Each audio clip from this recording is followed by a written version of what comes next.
Go. Welcome to Haven Adventures. We're going to show you how to use the pontoon. So first of all, you got to get the key. We're going to keep the key somewhere in here. It'll usually be hanging. Turn the light on if you have to. There's a key hanging on the nail. Once you find the key, I'm going to start you at the front of the pontoon. So first of all, this wooden contraption here is not necessarily a step. You can step on it, but it's actually put there because there was damage done to the front buoy. And it's the only damage that we know of on the pontoon. But it splashed water, and so this wooden step is actually to keep water from splashing onto the pontoon. Also on the front of the boat, you're going to find a hook. We'll usually have a string here. It may or may not be here, but this can be used to tie off to a dock. The ladder to get in and out of the water is right here. Is a telescoping ladder. It does stick a little bit, wiggle it, whatever, to get it all the way closed and fold back down. Coming into the boat, you'll have a series of cup holders, bench seating. We have the boat tied down to these two clips at the end of the dock. We happen to have the buoys out at this moment. Once we push off, which is very easy to push off, you just unhook these, keep the ropes on the boat, and then pull the buoys inside the boat while you drive. Okay, I'm going to put the buoy back. That will limit the damage to the dock and to the boat. This front bench with the USA drilled out of it opens up, and it's kind of a mess right now. It'll be a variable on what it looks like when you get here. But there may or may not be tools down here. This is where we keep our first aid kit, a horn, the fire extinguisher, all this required by code. And we may or may not have a couple tools down here. I would recommend that you bring with you some tools, just some random stuff to tighten things and cut things. There's also some cleaners in here. Feel free to wipe down the leather, because we don't know what kind of weather we will have between the last time we've been here or another guest and when you arrive. So if the weather has created any mess, you can use these wipes to clean up. And please feel free to bring whatever cleaners you want on board too. We do have a charger for when you get off the boat. We're going to keep all of this under this seat in a protected environment. But we will have a extension cord provided for you to plug this into, because this will not reach a power outlet. So plug this into an extension cord anytime you are not using the pontoon. That will keep the battery fresh. This battery is not to run the engine, it's to run everything else other than the engine. So we have a bunch of fun things to do on this boat. There is lighting. There's LED white lighting for night riding. There is blue underlighting just for ambiance, and less lighting if you don't want the bright whites on. There is a horn that is powered by this. There are chargers, and there's a radio. Phone chargers and a radio. So I'll show you those as we go, but to power all that stuff on, you need to engage this lever. So once you press this lever, you can see actually this red light will come on. When that red lever is off, it will go back off. Every time you are not on the boat, disengage this lever. That will keep this battery from dying. Very important. So when you get on the boat, feel free to engage it, and then you can use many of the components on the boat. Then you close this up. I'm going to keep the battery on for now and show you some of those components.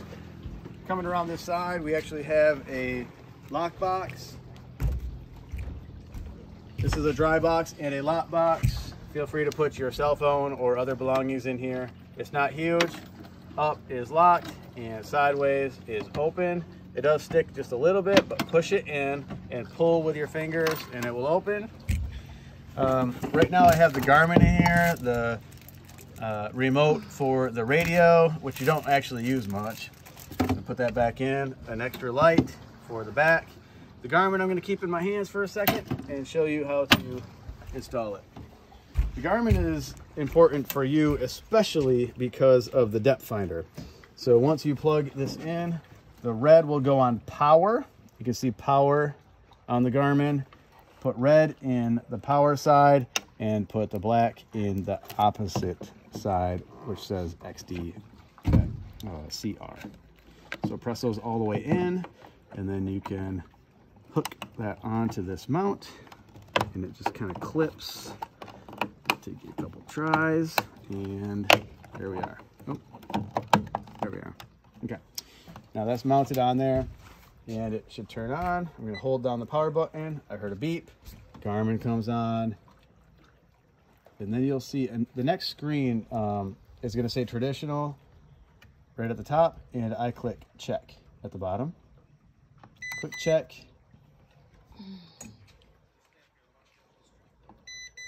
And there's an issue right now. Usually this comes on. Maybe it's because I don't have the sensor in the right place, but this should come on and show you the depth. Okay. The steering wheel's here, a couple cup holders. Keeping on with the low voltage before I actually get to turning this on. The boat engine is the radio. This is a Boss radio. I turned it on via the battery lever, and it should come on and light up. Now it says on, there's a mode button. Usually you're gonna click it once to BT, meaning Bluetooth. There's also an auxiliary cord and a USB input here. Most times we just use the Bluetooth, so you can use a phone or other device that picks up a signal on the lake for music and Bluetooth it to this. Your Bluetooth should find the Boss Bluetooth signal. In addition to the low voltage stuff, we have a bunch of buttons here.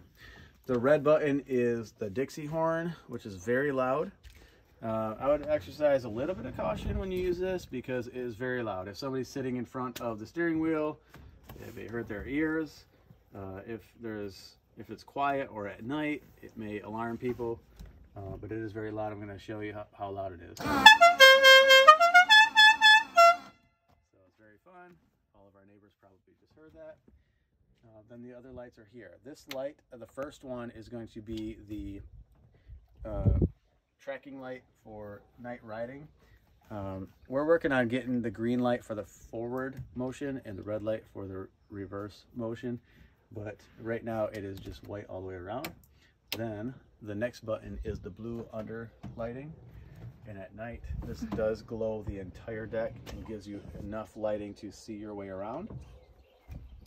And then turning that off, the next button is the bright white LED lighting.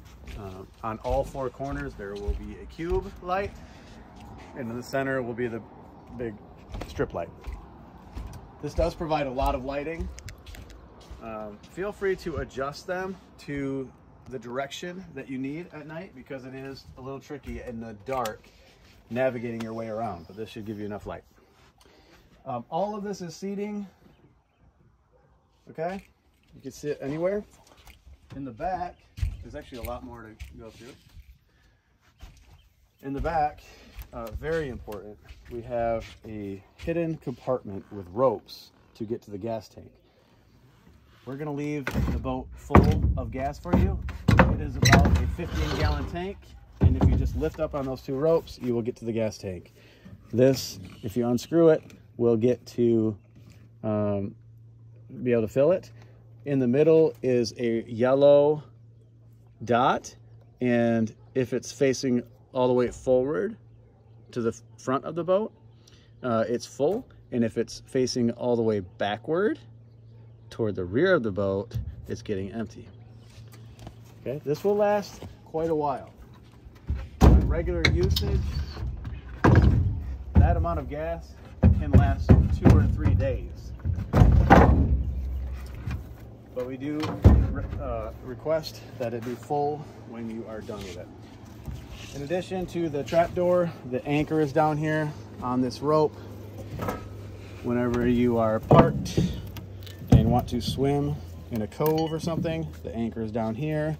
You could toss it in, you could tie it off to whatever depth you need.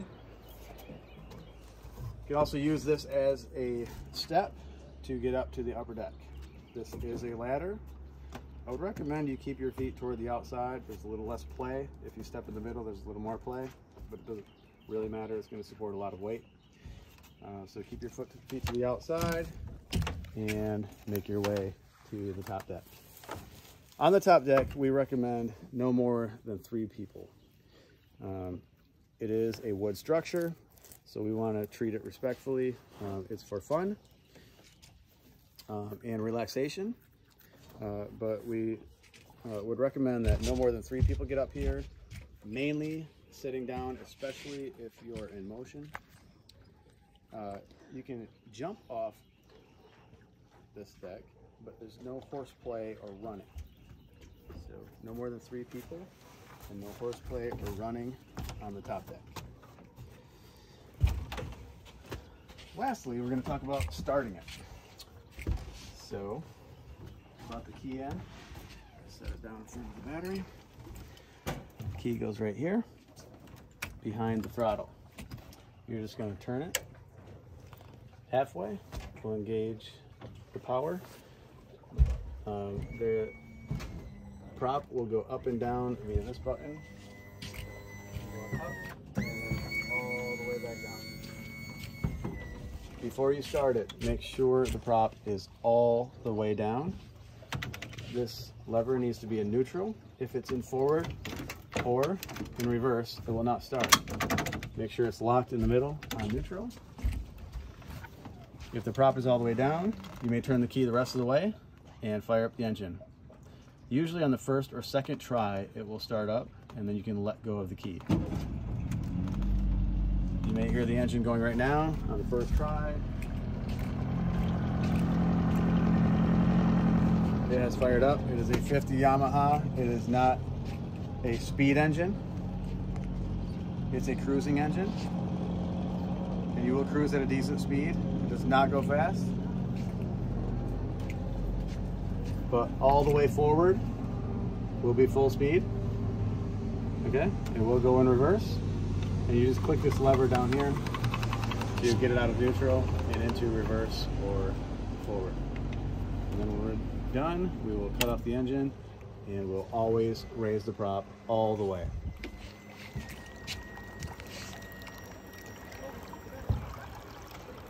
Prop is all the way up.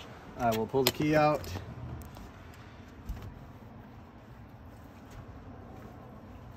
I'll take the key with me. Before I get off the boat, I will disengage the battery for all the low voltage items so the battery doesn't drain any further. Pull this plug out that will help charge the battery. Take the key off the boat. Plug this in to an extension cord that we'll provide for you. Now hang this key up. As long as the boat is all tied off, and you are good to go. Have fun.